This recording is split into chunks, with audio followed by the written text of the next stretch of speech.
మీ ఎలాంటి వ్యాపార ప్రకటనలకైనా వెంటనే మా ఛానల్ సంప్రదించండి. అందరికీ నమస్కారం, నేను శిరీష. అందరికీ ముందుగా వీక్షిస్తున్న ప్రేక్షకులందరికీ శ్రీ పరాభవనామ సంవత్సరం ఉగాది శుభాకాంక్షలు. ఈ రోజు మనతో పాటు ఉన్నారు ప్రముఖ తంత్ర జ్యోతిష్యులు, జ్యోతిష రత్న, జ్యోతిష సామ్రాట్ చింత రుక్మందర్రావు గారు. గురుగారితో మాట్లాడదాం. గురుగారు నమస్కారం అండి. మాతృదేవోభవ, పితృదేవోభవ, ఆచార్య దేవోభవ. ఓం నమో మాందేశ్వరాయ నమః. అందరూ బాగుండాలి, అందరికీ మంచి జరగాలి. గురుగారు ముందుగా మీకు ఉగాది శుభాకాంక్షలు అండి. తప్పకుండా అండి, మీకు ఉగాది శుభాకాంక్షలు. మన ఛానల్కి అదేవిధంగా వీక్షిస్తున్నటువంటి 2 తెలుగు రాష్ట్ర ప్రజలందరికీ కూడా శ్రీ పరాభవనామ సంవత్సరం ఉగాది శుభాకాంక్షలు తెలియజేస్తున్నాను. గురుగారు ముఖ్యంగా ఉగాది అనగానే ప్రతి ఒక్కరు పంచాంగం చూసుకుంటారు. ఈ సంవత్సరం మాకు ఎలా ఉండబోతుంది, ఎలా కలుస్తుందని. ముఖ్యంగా చూసుకుంటే మరి కర్కాటక రాశి వారికి ఎలా ఉంటుందంటారు, ఎలాంటి జాగ్రత్తలు తీసుకోవచ్చు అంటారు ఈ సంవత్సరం అంతా? ఈ పరాభవనామ సంవత్సరం ఉగాది నుంచి ఈ సంవత్సరం ఎలా ఉంది, సంవత్సర ఫలితాలు అనుకున్నప్పుడు కర్కాటక రాశి వాళ్ళకు మామూలుగా జనరల్గా ప్రతి ఒక్కరు కూడా నగర ఆదాయం ఎంత, వ్యయం ఎంత, రాజ్యపూజ్యము, అవమానము ఎంత ఉందని చూసుకుంటారు. ఇది మన యొక్క సాంప్రదాయం. ఇందులో భాగంగా కర్కాటక రాశి వాళ్ళకు తీసుకుంటే ఆదాయము 2, వ్యయం 11, రాజ్యపూజ్యం 4, అవమానం 7. అంటే ఆదాయం 2, వ్యయం 11. అంటే 2 రూపాయలు సంపాదిస్తే 11 రూపాయల వరకు ఖర్చు ఉందని అర్థం. అదేవిధంగా 4 దగ్గర గౌరవం పొందితే 7 మంది దగ్గర వీళ్ళు పరాభవం పొందుతున్నారు. ఈ 4, 7లో ఏమి ఇబ్బంది ఏం లేదు. ఎవరో గౌరవించినంత మాత్రం మనకేం వచ్చింది ఏం లేదు, గౌరవించకపోతే పోయింది లేదు. ఇక్కడ 2, 11 అంటే 2 రూపాయలు సంపాదిస్తే 11 రూపాయలు ఖర్చు ఉంది అని అర్థం అనమాట. ఎందుకంటే ప్రథమార్థంలో గురువు వీళ్ళకు అంటే జూన్ వరకు వ్యయంలో ఉన్నాడు, తర్వాత జన్మలోకి వస్తున్నాడు. జన్మ గురువు ఉచ్చస్థితే కానీ మామూలుగా ఏ గ్రహమైనా సరే జన్మంలో ఉంటే అంత గొప్పగా యోగించదు, అంత కంఫర్ట్గా అంటే వీళ్ళకు ఉండదు. జన్మగురు అంటే ద్వితీయము, పంచమము, సప్తమము, భాగ్యము ఇవి యోగిస్తాయి జనరల్గా. జన్మంలో ఉన్నప్పుడు అంత పెద్దగా యోగించు, అంతే యోగాన్ని విశేషంగా ఇవ్వు. కానీ ఉచ్చస్థితిలో ఉన్నాడు కాబట్టి వీళ్ళకు డిసెంబర్లో రాహుకేతులు మారుతున్నారు, కేతువు జన్మలోకి వస్తున్నాడు. మంచి జ్ఞానం పెరుగుతుంది, క్యారెక్టర్ పెరుగుతుంది వీళ్ళకు. భాగ్యాధిపతి జన్మలోకి వస్తున్నాడు, వీళ్ళ తండ్రికి మంచిది. అదే తీర్థయాత్రలకు మంచిది, కేతు కూడా కలుస్తున్నాడు కాబట్టి. తీర్థయాత్రలు అంటే హిమాలయాలు లేదా ఇంకేదైనా తీర్థయాత్రలు ఇట్లా చేసేదానికి మంచిది. కానీ 6వ ఇంటి వాడు జన్మలోకి వస్తున్నాడు కాబట్టి ఏదైనా కొత్త వ్యాపారము, కొత్త ఉద్యోగం లాంటివి దొరుకుతాయి. ఇలా చేసుకుంటూ వెళ్ళగా కమింగ్ డేస్లో మంచి స్థాయికి వెళ్తారు. అష్టమాధిపతి అయినటువంటి శనేశ్వరుడు భాగ్యంలో ఉన్నాడు. శనేశ్వరుడిని మళ్ళీ గురువు చూస్తాడు, తండ్రికి మంచిది ఇక్కడ చెప్పాలంటే. ఎందుకంటే భాగ్యస్థానాన్ని ఉచ్చస్థితుడై గురువు చూస్తాడు కాబట్టి. అంటే ఏ స్థానాన్ని గురువు చూస్తాడో ఆ స్థానాన్ని బలం పెరుగుతుంది. ఇక్కడ రాసించి 5వ స్థానాన్ని గురువు చూస్తాడు. ఇక్కడ వీళ్ళ నిర్ణయాల కన్నా వీళ్ళకు వేరే వాళ్ళ తోడ్పాటు వల్ల బాగుంటుంది. అంటే ఇప్పుడు 5వ స్థానము అంటే సంతాన స్థానము, 5వ స్థానం అంటే పూర్వజన్మ సుకృతము, 5వ స్థానం అంటే కులదేవత. కాబట్టి కులదేవత అనుగ్రహము బాగా కలుగుతుంది. ఇప్పుడు ఏదైనా పూర్వజన్మ సుకృతం ఏదైనా వెళ్ళుకుంటే ఇప్పుడు వీళ్ళకి విజిట్ అవుతుంది ఈ టైంలో. అంటే దైవబలం అయితే ఉంటుంది బాగా. అంటే ఇక్కడ ఏంటంటే ఎక్కువగా ఆలయాలకు వెళ్ళాలి, వీళ్ళ ఇష్ట దేవతను లేదా వీళ్ళ కులదేవతను, వీళ్ళ ఆరాధ్య దేవతను, వీళ్ళ గ్రామ దేవతను ఇట్లా వీళ్ళు ఎక్కువగా టచ్ అవుతూ ఉండడం వల్ల వీళ్ళకి మంచి బెనిఫిట్స్ ఉంటాయి. లేదా ఆలయ దర్శనం చేసుకోక దైవ దర్శనం, దైవ సేవ చేయకుండా ఉంటే రిజల్ట్ అంతగా ఉండదు. ఇప్పుడు గురువు అంటే ఆలయము.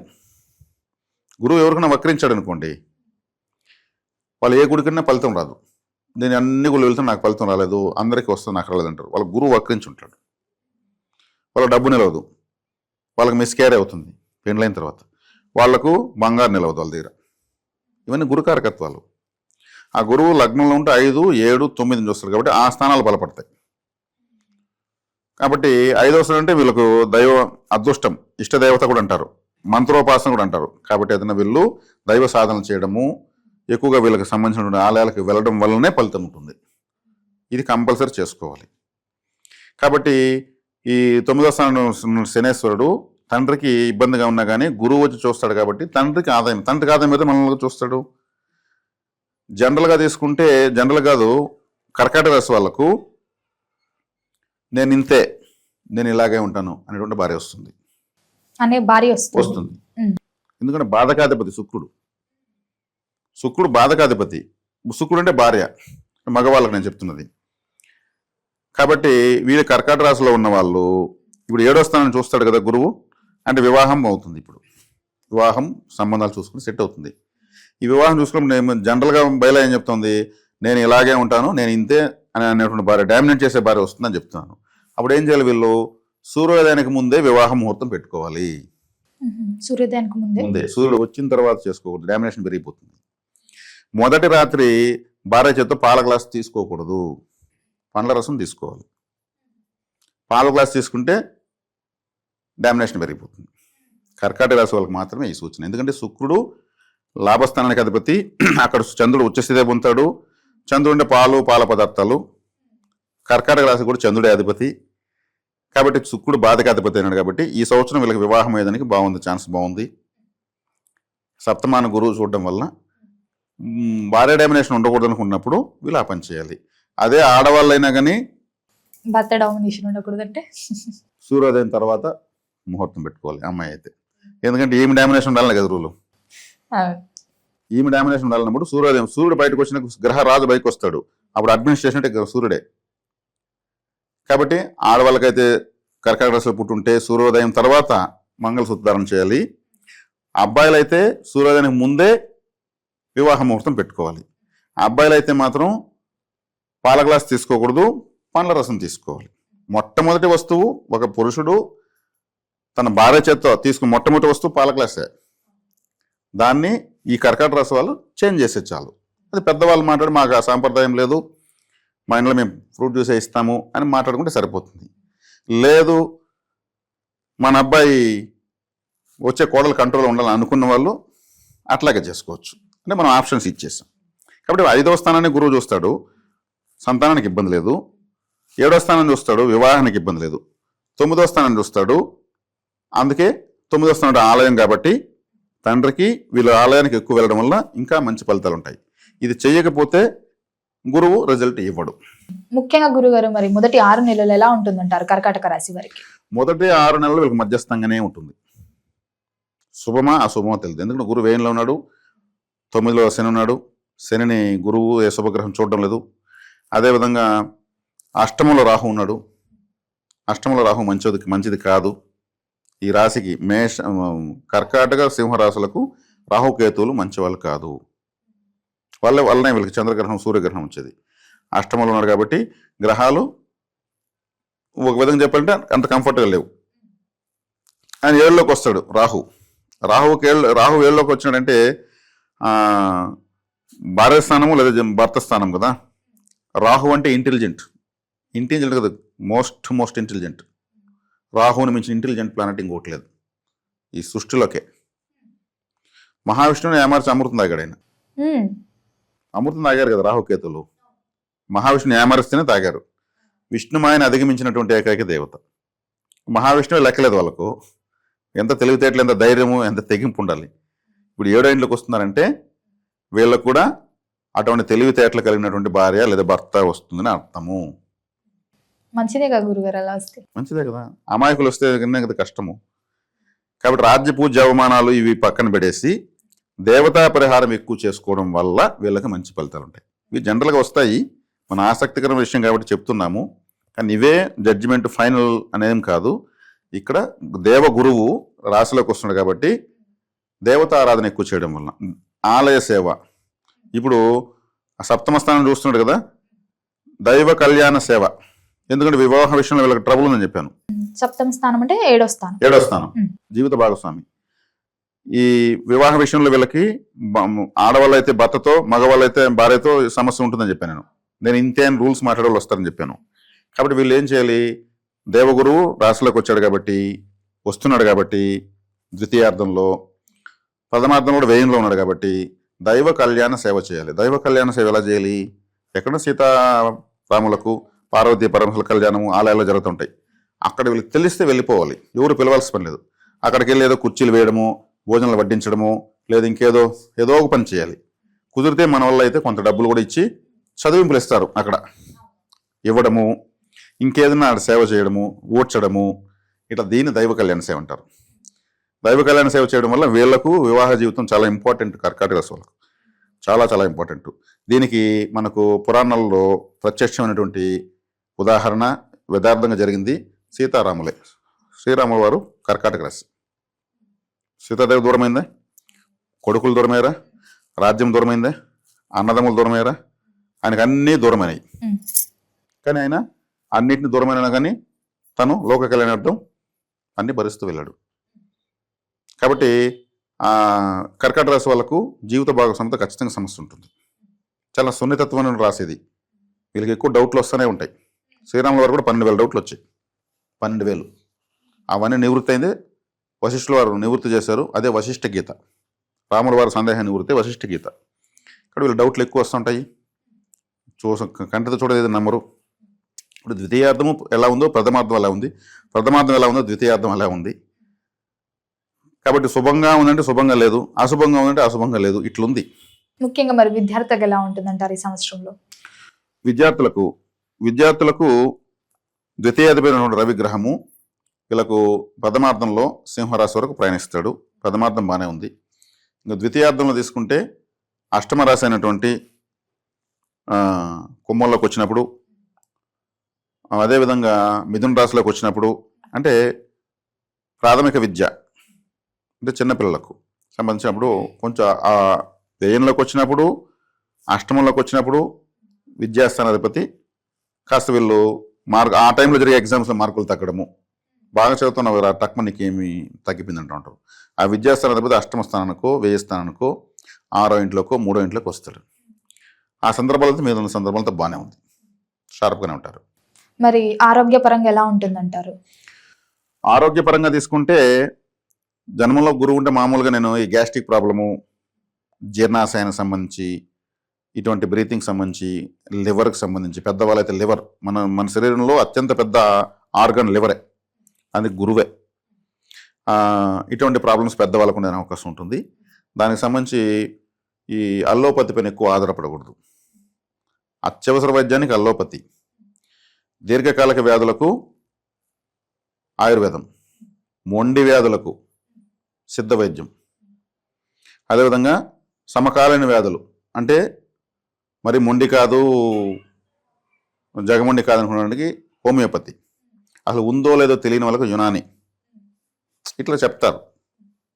కాబట్టి అల్లోపతి పైన ఎక్కువ ఆధారపడకుండా లివర్ని కాపాడుకోవాలి. లివర్ అంటే గురువు జన్మలో ఉన్నాడు కాబట్టి ఈ గ్యాస్ట్రిక్ ప్రాబ్లం లాంటివి వచ్చే అవకాశం ఉంటుంది. గురుగారు, ముఖ్యంగా మరి ఆరోగ్యపరంగా ఎలా ఉంటుందో చెప్పారు కదా, ఆర్థిక పరంగా ఎలా ఉంటుందంటారు ఈ సంవత్సరంలో? ఆర్థికంగా కూడా వీళ్ళు కొంచెం తగుమాత్రంగా పోవడం బెటరు. విశేషం విపరీతమైన పెట్టుబడులు పెట్టకుండా ఆలోచించి నిర్ణయం తీసుకోవడం బెటరు. ఈ కర్కాటక రాశి అంటేనే స్థిరత్వం లేని రాశి. ఎక్కువగా వీళ్ళు చంద్రుడు కాబట్టి ఈ రాశ్యాధిపతి ఎక్కువగా మారిపోతూ ఉంటాడు, వేగంగా తరిగిపోతాడు, పెరిగిపోతాడు. అందుకే వీళ్ళకి స్థిరత్వం ఉండదు. కాబట్టి వీళ్ళు ఆచితూచి నిర్ణయాలు తీసుకోవడం బెటరు. ప్రస్తుతానికి విశేషమైన గ్రహస్థితి అయితే ఏం కనిపించలేదు. ఏదో ఎన్నో గ్రహాల లాభాలు ఉన్నాయి, ఇంకెన్నో గ్రహాల కోణాలు ఉన్నాయి అనేటువంటిది లేదు. కాబట్టి సాధారణంగా వెళ్తుంది. ఎక్కువగా ఆలయ సందర్శనం చేసుకోవడం చాలా బెటర్. సొంతంగా బిజినెస్ స్టార్ట్ చేద్దాం అనుకుంటే ఈ కర్కాటక రాశి వారికి ఏ బిజినెస్ బాగుంటుంది అంటారు గురుగారు? కర్కాటక రాశి వాళ్ళకు ఫుడ్ బిజినెస్ బాగుంటుంది. ఫుడ్ కలిసి వస్తుంది మంచిగా. ఫుడ్ కలిసి, ఎందుకంటే చంద్రుడు అంటే ఫుడ్, ట్రావెల్స్, అదేవిధంగా ఐస్ క్రీమ్ పార్లర్సు, అదేవిధంగా ఐస్ క్రీమ్ అంటే food related, mineral water plant RO system, water plants పెట్టడము, చెరువుల వేలము, అంటే అది కూడా వ్యవసాయము, ఫర్టిలైజర్స్, రైస్ బిజినెస్, ఇవన్నీ బాగుంటాయి. మరి రైతులకు ఎలా ఉందంటారు ఈ సంవత్సరం? రైతులకు తీసుకుంటే మనకు జన్మంలో గురువుడు కాబట్టి సాధారణంగా ఉంటుంది, విశేష ఫలితాన్ని చెప్పలేము. కానీ రైతులు కూడా మన ప్రాచీన కాలం నుంచి పొలాల్లో ఒక చిన్న రాయి పెట్టి పూజ చేసి మళ్ళీ స్టార్ట్ చేస్తారు. ఇప్పుడు కూడా చేస్తారు, ఇప్పటికే చేస్తారు. అంటే ఆ యొక్క దైవారాధనలకు ఎక్కువ వెళ్ళాలని చెప్తున్నాను నేను. మీకు స్టార్టింగ్ గురువు జన్మలోకి వచ్చాడంటే ఎక్కువ దైవారాధన చేయాలి. చేస్తే ఏమైనా వస్తుంది. ఇప్పుడు నేను చెప్పినవన్నీ కూడా ఆటోమేటిక్ మారిపోయి అదృష్టంగా మారిపోతుంది. దేవగురువు జన్మలోకి వచ్చినప్పుడు ఎక్కువగా దైవ చింతన కూడా వీళ్ళకి ప్రారంభం అయిపోతుంది, ఆటోమేటిక్ అయిపోతుంది, చేసుకోవచ్చు. కుటుంబ వాతావరణం ఎలా ఉంటుందంటారు? ఇప్పుడు మనకు డబ్బులు పెద్దగా రాలేదన్నప్పుడు ఎలా ఉంటుంది? చిరాకుగా ఉంటుంది. ఈ రాశి వాళ్ళకు కుటుంబము డిస్టర్బ్ అని చెప్పాను కదా, శ్రీరాముడు ఎగ్జాంపుల్ చెప్పాను కదా, ఏదో ఒక అన్కంఫర్ట్ ఎదుర్కొంటూ ఉంటారు. కాబట్టి అష్టమాధిపతి భాగ్యంలో ఉన్నాడు, కానీ భాగ్యాన్ని గురువు చూసిన మూలకొని బాగుంటుంది. అంటే ద్వితీయార్థంలో అన్నీ సర్దుకుంటాయి. గృహయోగం, వాహన యోగం ఉందంటారా మరి? గృహవాహన యోగాలు తీసుకుంటే కుజుడు కాబట్టి గృహవాహన యోగాలు కూడా సాధారణంగా ఉంటాయి వీళ్ళకు. రియల్ ఎస్టేట్ చేసే వాళ్ళకు, ఏదైనా టూ వీలర్ 4 వీలర్ వ్యాపారాలు చేసే వాళ్ళకు, లేదు కొనుక్కోవాలనుకున్న వాళ్ళకు సాధారణంగా ఉంటుంది. కొంచెం సెకండ్ హ్యాండ్ కొనుక్కోవడం బెటరు, కండిషన్ ఉండే చూసి. కొత్తది కొనుక్కుంటే డబ్బులు కావాలి కదా పెట్టుబడి, అది సెకండ్ హ్యాండ్ కొనుక్కుంటే తగ్గుతుంది, కండిషన్ ఉండే తీసుకోవాలి. ప్రస్తుతానికి ఏదైనా ధనకారకుడు గురువు అనేటువంటి జన్మలో ఉండడం వల్ల విశేషమైన పెట్టుబడులు దేనిపైన కానీ అవసరం లేదని శాస్త్రం. గురుగారు, మరి ముఖ్యంగా చూసుకుంటే ఈ సంవత్సరం అంతా బాగుండాలంటే ఏ దైవాన్ని పూజించమంటారు? ఎలాంటి పరిహారాలు చేసుకోవచ్చు అంటారు? అంటే కర్కాటక రాశి వాళ్ళకు ధనస్థానమైనటువంటి సింహము, సింహరాశికి అధిపతి సూర్యుడు గ్రహరాజు. ఈ గ్రహరాజు అంటే ఈ సూర్యుడికి అంత విశేషమైన శక్తి ఉంది కదా, కనిపించే దైవం. కనిపించే దైవము. ఆయనకి అంత శక్తి ఎక్కడి నుంచి వస్తూ ఉందని ఆలోచిస్తే రుద్రుడు ఆయనకి అధిష్టాన దేవత, ఆ పవర్ ఇస్తానది రుద్రుడు. రుద్రుడు అంటే ఎవరు? శివుడు. శివాలయానికి ఎంత ఎక్కువ వెళితే ఇంక వీళ్ళకు గోచారం అవసరం లేదు, ఏ చారం అవసరం లేదు, ఆటోమేటిక్ సూర్యుడు యాక్టివేట్ అవుతాడు. సూర్యుడు యాక్టివేట్ అయితే ఏముంది? డబ్బులు విపరీతంగా వస్తుంది. సూర్యుడు ఓపెన్ ప్లానెట్. సూర్యుడు ఎవరికైతే బలంగా ఉంటాడో వాళ్ళ కలెక్టర్లు, ఐఏఎస్లు, ఐపీఎస్లు, ప్రధానమంత్రులు, రాజకీయ నాయకులు, సినిమా యాక్టర్లు, వాళ్ళంతా అందరూ ఎక్కువ మంది తెలిసే వాళ్ళని అర్థం. ఎక్కువ మందికి ఒక వ్యక్తి గురించి తెలుస్తా ఉందంటే సూర్యుడు యాక్టివేట్ అవుతాడని అర్థం. సూర్యగ్రహం బాగుంది, బాగుంటుంది అర్థం. ఓపెన్ ప్లానెట్ కాబట్టి వాళ్ళంటే తెలియని వాళ్ళు ఎవరు ఉంటారు? ఒక సెలబ్రిటీ కామన్ గా బదిలోకి రాలేడు, అందరూ కనిపెడేస్తారు, సెక్యూరిటీతో వస్తారు. అంటే సూర్యగ్రహం వీళ్ళకు ధనస్థానం అనమాట. సూర్యుడికి ఆ శక్తి ఇస్తాం ఏదంటే రుద్రుడు. కాబట్టి శివాలయానికి వెళ్తే వీళ్ళకు ఫైనాన్స్, ఇంకా దానికి తిరగలేదు. ఎందుకంటే ద్వితీయము శివశక్తితో ఉంది, వ్యయస్థానము శివశక్తితో ఉంది. ఆరుద్ర నక్షత్రం శివుడు ఉద్భవించిన రాశి నక్షత్రం వ్యయస్థానంలో ఉంది. అంటే శివశక్తి వెనక చూసినా ముందు చూసినా శివశక్తితో మధ్యలో ఉన్నటువంటి రాశి కర్కాటక రాశి. అందుకే శ్రీరామచంద్రుల వారు రామేశ్వరంలో శివలింగాన్ని పెట్టారు. రామేశ్వరం పెట్టాడు కదైనా, ఆయన బ్రహ్మహత్యా పాతకను పోగొట్టుకోవడానికి శివలింగం పెట్టాడు. కాబట్టి శివారాధన చేస్తే కర్కాటక రాశి వాళ్లకు మనం చెప్పుకున్నవి ఏవి ఉండవు. ఇది టైంపాస్ సబ్జెక్ట్ అవుతుంది. శివాలయానికి వెళ్తే వీళ్ళ టైం వీళ్ళ చేతికి వస్తుంది. యువర్ టైం స్టార్ట్స్ నవ్ అంటారు కదా, అది స్టార్ట్ అయిపోతుంది. కాబట్టి దీనిపైన ఇది ఒక విశ్లేషణ మాత్రమే. కర్కాటక రాశులను కంగారు పెట్టాలనో లేదు ఇంకోటి చేయాలని కాదు. జ్యోతిష్ శాస్త్ర అవగాహనతో పాటు ఈ సంవత్సర గ్రహస్థితులతో పాటు వీళ్ళకు శివారాధన అవి తెలియజేస్తూ శివారాధన కానీ పట్టుకుంటే వీళ్ళకి తిరగలేదు. గురుగారు, మొత్తం మీద ఈ సంవత్సరం కర్కాటక రాశి వారికి ఎలా ఉంటుంది, ఎలాంటి జాగ్రత్తలు తీసుకోవాలి, ఏ దైవాన్ని పూజించాలో తెలియజేసినందుకు ధన్యవాదాలు. ధన్యవాదాలు.